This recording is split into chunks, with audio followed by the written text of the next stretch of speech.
How to use HSL in VN Video Editor.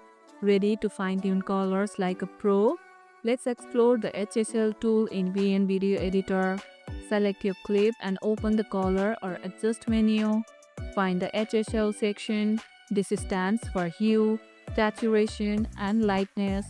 Here you can individually adjust each color's hue for tone shift, saturation for color intensity, and lightness for brightness.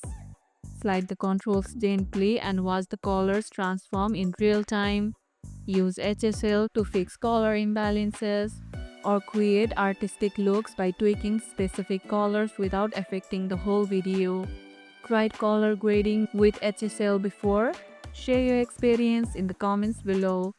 And that's how you can use HSL in VN Video Editor. And if this video helped, hit the like button, share it, subscribe, and leave a comment. Thanks for watching, and I'll see you in the next one.